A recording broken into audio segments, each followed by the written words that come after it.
Hello and welcome to another episode of Reading the Weird. This is the final episode in this current series, and we have had a bit of a delay between this and the previous episode, but here are some links to parts 1 and parts 2 of the story we're currently reading. We're currently reading The Restorer of Reputations from Robert W. Chambers' The King in Yellow, and this is the third part. It's the final part too, so let's get straight to it.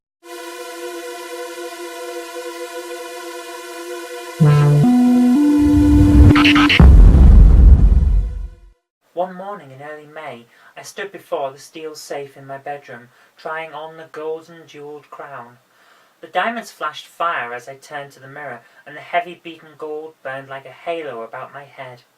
I remembered Camilla's agonized scream and the awful words echoing through the dim streets of Carcosa. They were the last lines in the first act, and I dared not think of what followed. Dared not, even in the spring sunshine, there in my own room, surrounded with familiar objects, reassured by the bustle from the street and the voices of the servants in the hallway outside.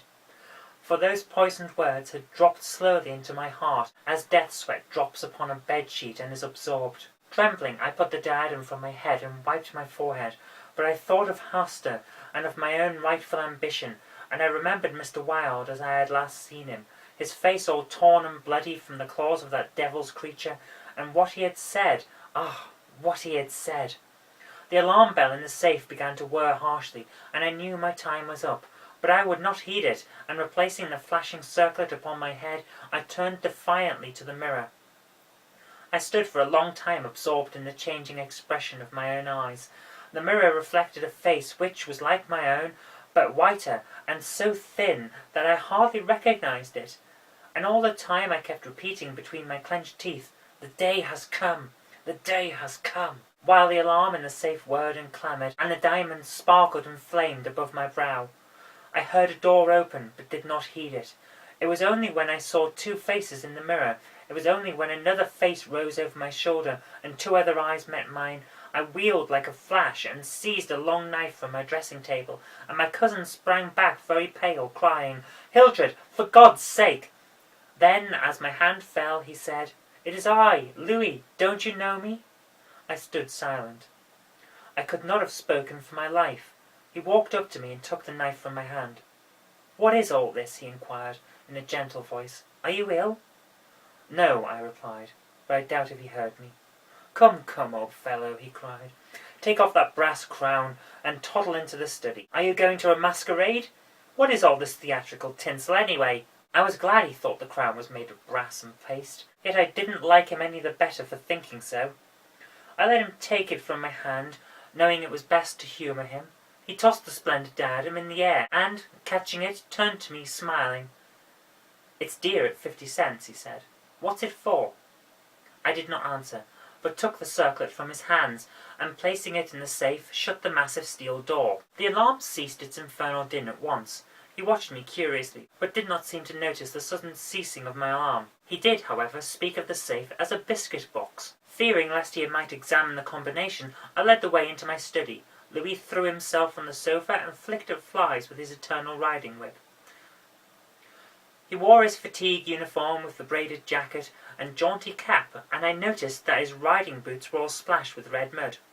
"Where have you been?" I inquired. "Jumping mud creeks in Jersey," he said. "I haven't had time to change yet. I was rather in a hurry to see you. Haven't you got a glass of something? I'm dead tired, been in the saddle 24 hours. I gave him some brandy from my medicinal store, which he drank with a grimace. "Damn bad stuff," he observed. "I'll give you an address where they sell brandy that is brandy." "It's good enough for my needs," I said indifferently. "I use it to rub my chest with." He started to flick at another fly. "See here, old fellow, I've got something to suggest to you. It's 4 years now that you've shut yourself up here like an owl, never going anywhere, never taking any healthy exercise, never doing a damn thing but poring over those books up there on the mantelpiece." He glanced along the row of shelves. "Napoleon, Napoleon, Napoleon," he read. "For heaven's sake, have you nothing but Napoleons there?" "I wish they were bound in gold," I said. "But wait, yes, there is another book, The King in Yellow." I looked at him steadily in the eye. "Have you ever read it?" I asked. "I? No, thank God. I don't want to be driven crazy." I saw he regretted his speech as soon as he had uttered it. There is only one word which I loathe more than I do lunatic, and that word is crazy. But I controlled myself and asked him why he thought the King in Yellow is dangerous. "Oh, I don't know," he said hastily. "I only remember the excitement it created in the denunciations from pulpit and press. I believe the author shot himself upon bringing forth this monstrosity, didn't he?" "I understand that he is still alive," I answered. "That's probably true," he muttered. "Bullets couldn't kill a fiend like that." "It's a book of great truths," I said. "Yes," he replied, "of truths which send men frantic and blast their lives. I don't care if the thing is, as they say, the very supreme essence of art.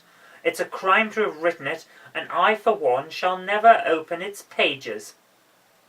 "Is that what you have come to tell me?" I asked. "No," he said. "I came to tell you that I am going to be married." I believe for a moment my heart ceased to beat, but I kept my eyes in his face. "Yes," he continued, smiling happily. "Married to the sweetest girl on earth, Constance Hawberk," I said mechanically. "How did you know?" he cried, astonished. "I didn't know it myself until that evening last April, when we strolled down to the Embankment before dinner." "When is it to be?" I asked. "It was to have been next September, but an hour ago a dispatch came ordering our regiment to the Presidio, San Francisco. We leave at noon tomorrow." "Tomorrow," he repeated. "Just think, Hildred, tomorrow I shall be the happiest fellow that ever drew breath in this jolly world, for Constance will go with me."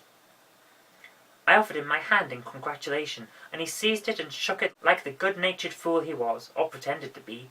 "I am going to get my squadron as a wedding present," he rattled on. "Captain and Mrs. Louis Castaigne, eh, Hildred?" Then he told me where it was to be, and who were to be there, and made me promise to come and be best man. I set my teeth and listened to his boyish chatter without showing what I felt, but I was getting to the limit of my endurance, and when he jumped up and, switching his spurs till they jingled, said he must go, I did not detain him. "There's one thing I want to ask of you," I said quietly. "Out with it, it's promised," he laughed. "I want you to meet me for a quarter of an hour's talk tonight." "Of course, if you wish," he said, somewhat puzzled. "Where?" "Anywhere in the park there." "What time, Hildred?" "Midnight." "What in the name of—" he began, but checked himself and laughingly assented. I watched him go down the stairs and hurry away, his sabre banging at every stride. He turned into Bleecker Street, and I knew he was going to see Constance. I gave him 10 minutes to disappear, and then followed in his footsteps, taking with me the jewelled crown and the silken robe embroidered with the yellow sign. When I turned into Bleecker Street and entered the doorway which bore the sign, "Mr. Wilde, Repairer of Reputations, Third Bell," I saw old Hawberk moving about in his shop, and imagined I heard Constance's voice in the parlour, but I avoided them both and hurried up the trembling stairways to Mr. Wilde's apartment. I knocked and entered without ceremony. Mr. Wilde lay groaning on the floor, his face covered with blood, his clothes torn to shreds. Drops of blood were scattered about over the carpet, which also had been ripped and frayed from the evidently recent struggle. "It's that cursed cat," he said, ceasing his groans and turning his colourless eyes to me. "She attacked me while I was asleep. I believe she will kill me yet." This was too much, so I went into the kitchen and, seizing a hatchet from the pantry, started to find the infernal beast and settle her there and then. My search was fruitless, and after a while I gave it up and came back to find Mr. Wilde squatting on his high chair by the table. He had washed his face and changed his clothes. The great furrows which the cat's claws had ploughed up in his face he had filled with collodion, and a rag hid the wound in his throat. I told him I should kill the cat when I came across her, but he only shook his head and turned to the open ledger before him. He read name after name of the people who had come to him in regard to their reputation, and the sums he had amassed were startling. "I put on the screws now and then," he explained. "One day or other some of these people will assassinate you," I insisted. "Do you think so?" he said, rubbing his mutilated ears. It was useless to argue with him, so I took down the manuscript entitled Imperial Dynasty of America. For the last time I should ever take it down in Mr. Wilde's study. I read it through, thrilling and trembling with pleasure. When I had finished, Mr. Wilde took the manuscript and, turning to the dark passage which leads from his study to his bedchamber, called out in a loud voice, "Vance!" Then, for the first time, I noticed a man crouching there in the shadow. How I had overlooked him during my search for the cat, I cannot imagine. "Vance, come in!" cried Mr. Wilde. The figure rose and crept toward us, and I shall never forget the face that he raised to mine as the light from the window illuminated it. "Vance, this is Mr. Castaigne," said Mr. Wilde. Before he had finished speaking, the man threw himself upon the ground before the table, crying and gasping, "Oh God! Oh my God! Help me! Forgive me! Oh, Mr. Castaigne, keep that man away! You cannot mean it! You are different! Save me! I am broken down! I was in a madhouse, and now, when all was coming right, when I had forgotten the King in Yellow, but I shall go mad again! I shall go mad!"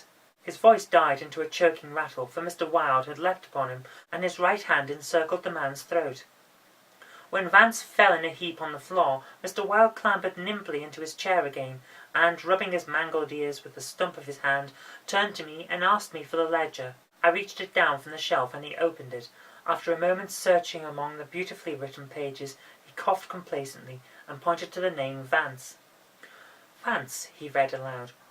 "Osgood Oswald Vance." At the sound of his name, the man on the floor raised his head and turned a convulsed face to Mr. Wilde. His eyes were injected with blood, his lips tumefied.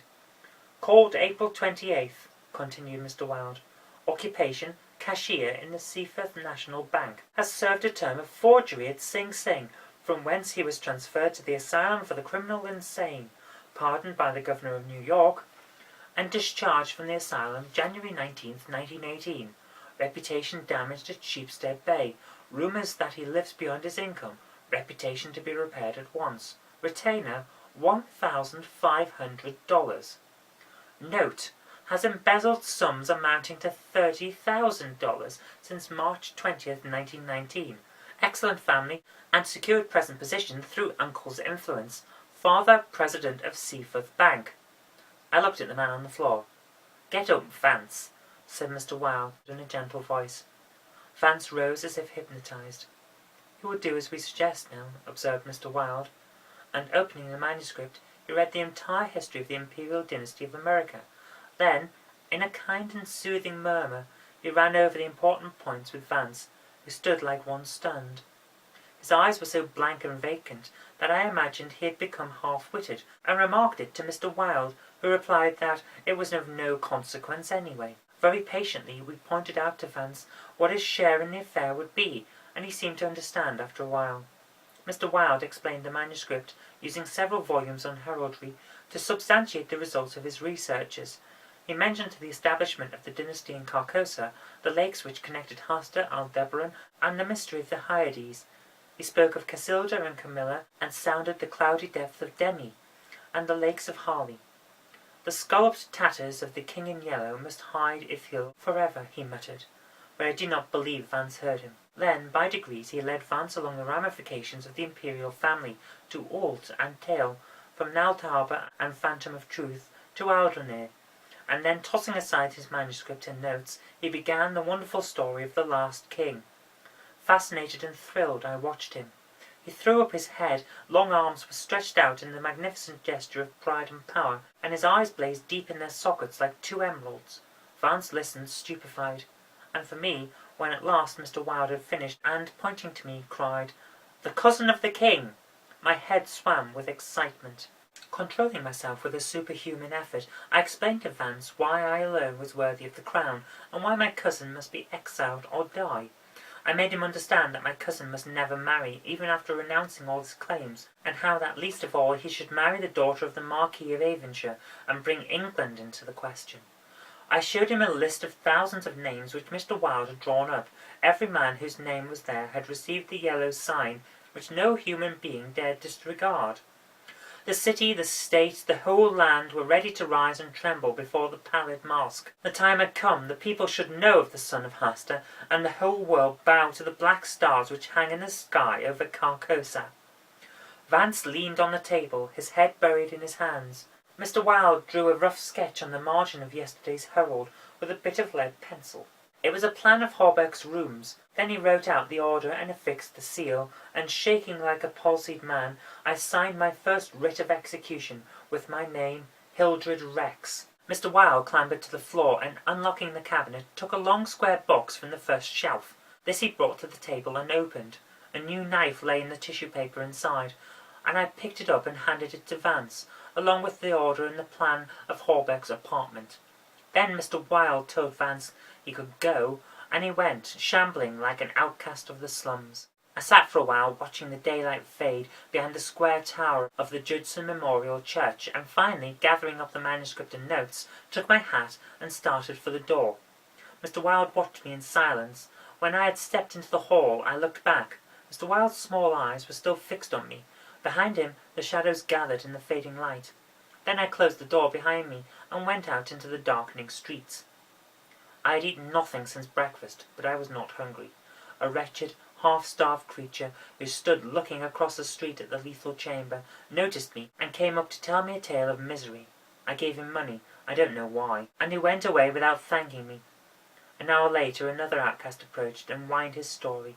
I had a blank bit of paper in my pocket on which was traced the yellow sign, and I handed it to him.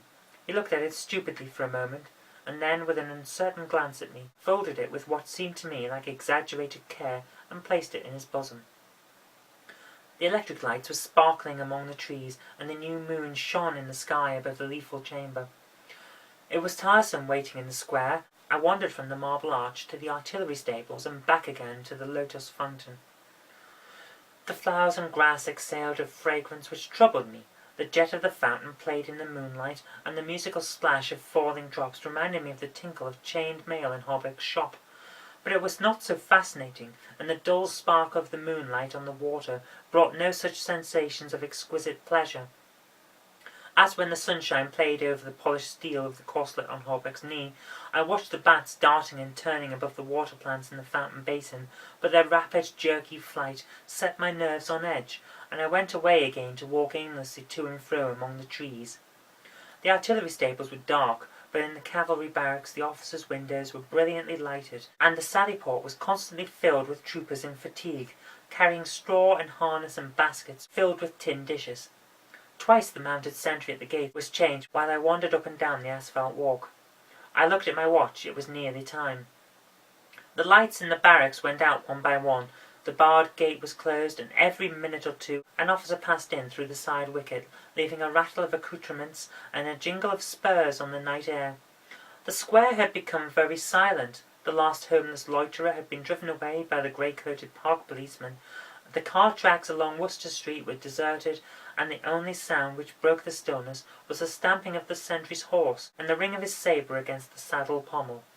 In the barracks the officers' quarters were still lighted, and military servants passed and repassed before the bay windows. 12 o'clock sounded from the new spire on St. Francis Xavier, but at the last stroke of the sad-turned bell a figure passed through the wicket beside the portcullis, returned the salute of the sentry, and, crossing the street, entered the square and advanced toward the Benedict apartment house. "Louis," I called.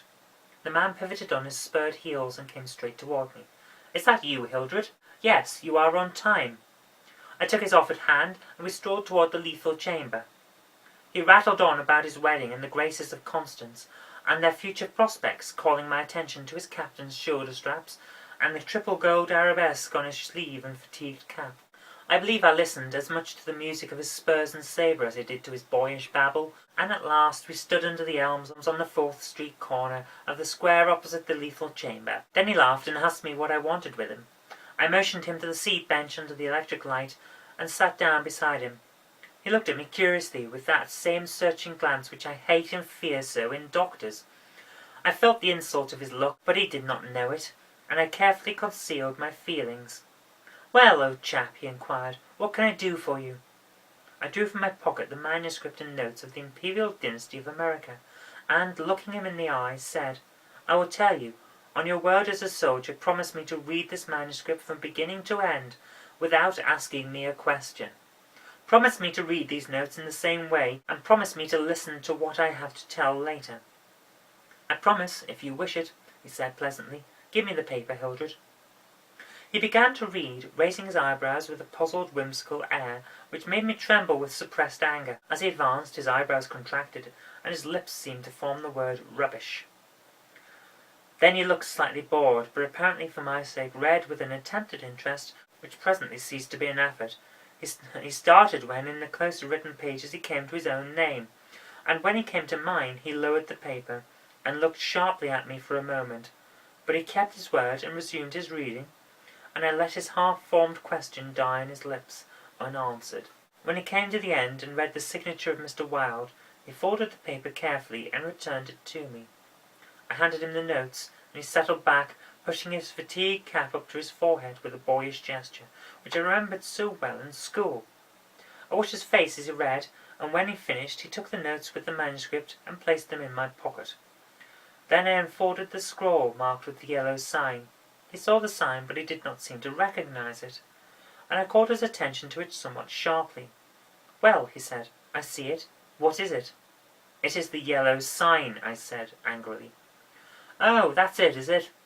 said Louis, in that flattering voice which Dr. Archer used to employ with me, and would probably have employed again had I not settled his affair for him. I kept my rage down and answered as steadily as possible. "Listen, you have engaged your word." "I am listening, old chap," he replied soothingly. I began to speak very calmly. "Dr. Archer, having by some means become possessed of the secret of the imperial succession, attempted to deprive me of my right, alleging that because of a fall from my horse 4 years ago I had become mentally deficient. He presumed to place me under restraint in his own house, and in hopes of either driving me insane or poisoning me. I have not forgotten it. I visited him last night, and the interview was final." Louis turned quite pale, but did not move. I resumed triumphantly. "There are yet 3 people to be interviewed in the interest of Mr. Wilde and myself. They are my cousins Louis, Mr. Hawberk, and his daughter Constance." Louis sprang to his feet, and I arose also, and flung the paper marked with the yellow sign to the ground. "Oh, I don't need that to tell you what I have to say," I cried, with a laugh of triumph. "You must renounce the crown to me. Do you hear? To me!" Louis looked at me with a startled air, but recovering himself, said kindly, "Of course I renounce that. What is it I must renounce?" "The crown," I said angrily. "Of course," he answered. "I renounce it. Come, old chap, I will walk back to your rooms with you." "Don't try any of your doctor's tricks on me," I cried, trembling with fury. "Don't act as if you think I am insane." "What nonsense," he replied. "Come, it's getting late, Hildred." "No," I shouted. "You must listen. You cannot marry. I forbid it. Do you hear? I forbid it. You shall renounce the crown, and in reward I grant you exile. But if you refuse, you shall die." He tried to calm me, but I was roused at last, and drawing my long knife, barred his way. Then I told him how they would find Dr. Archer in the cellar with his throat open, and I laughed in his face when I thought of Vance and his knife and the order signed by me. "Ah, you are the king," I cried, "but I shall be king. Who are you to keep me from empire all over the habitable earth? I was born the cousin of a king, but I shall be king." Louis stood white and rigid before me. Suddenly a man came running up 4th Street, entered the gate at the Lethal Temple, traversed the path to the bronze doors at full speed, and plunged into the death chamber with a cry of one demented, and I laughed until I wept tears, for I had recognized Vance, and knew that Hawberk and his daughter were no longer in my way. "Go," I cried to Louis. "You have ceased to be a menace. You will never marry Constance now, and if you marry anyone else in your exile, I will visit you as I did my doctor last night. Mr. Wilde takes charge of you tomorrow." Then I turned and darted into South Fifth Avenue, and with a cry of terror, Louis dropped his belt and sabre and followed me like the wind. I heard him close behind me at the corner of Bleecker Street, and I dashed into the doorway under Hawberk's sign. He cried, "Halt, or I fire!" But when he saw that I had fled up the stairs, leaving Hawberk's shop below, he left me, and I heard him hammering and shouting at the door as though it were possible to arouse the dead. Mr. Wilde's door was open, and I entered crying, "It is done! It is done! Let the nations rise and look upon their king!" But I could not find Mr. Wilde. So I went to the cabinet and took the splendid diadem from its case. Then I drew on the white silk robe embroidered with the yellow sign, and placed the crown upon my head. At last I was king, king by my right in Hasta, king because I knew the mystery of the Hyades, and my mind had sounded the depths of the lake of Harley. I was king! The first grey pencillings of dawn would raise a tempest which would shake 2 hemispheres. Then, as I stood, my every nerve pinched to the highest tension, faint with the joy and splendour of my thought, without, in the dark passage, a man groaned. I seized the tallow dip and sprang to the door. The cat passed me like a demon, and the tallow dip went out, but my long knife flew swifter than she, and I heard her screech. Then I knew that my knife had found her. For a moment I listened to her tumbling and thumping about in the darkness, and then, when her frenzy ceased, I lighted a lamp and raised it over my head. Mr. Wilde lay on the floor with his throat torn open. At first I thought he was dead, but as I looked, a green sparkle came into his sunken eyes. His mutilated hand trembled, then a spasm stretched his mouth from ear to ear. For a moment my terror and despair gave place to hope, but as I bent over him, his eyeballs rolled clean around his head, and he died. Then, when I stood transfixed with rage and despair, seeing my crown, my empire, every hope and every ambition, my very life lying prostrate there with the dead master, they came, seized me from behind, and bound me until my veins stood out like cords, and my voice failed with the paroxysms of my frenzied screams. But I still raged, bleeding and infuriated among them, and more than one policeman felt my sharp teeth. Then, when I could no longer move, they came nearer. I saw old Halberg, and behind him my cousin Louis's ghastly face, and further away, in the corner, a woman, Constance, weeping softly. "Ah, I see it now," I shrieked. "You have seized the throne and the empire! Woe, woe to you who are crowned with the crown of the King in Yellow!" Editor's note: Mr. Castaigne died yesterday in the asylum for criminal insane. And that's all there is to it. That was the third part of The Restorer of Reputations, the first story in The King in Yellow by Robert Chambers. This has been Reading the Weird. That's the final episode for this first series. We'll be back later in the year with a new series and a new format. But until then, I've been Zoe Kirk-Robinson, you've been watching Reading the Weird, and I'll see you next time.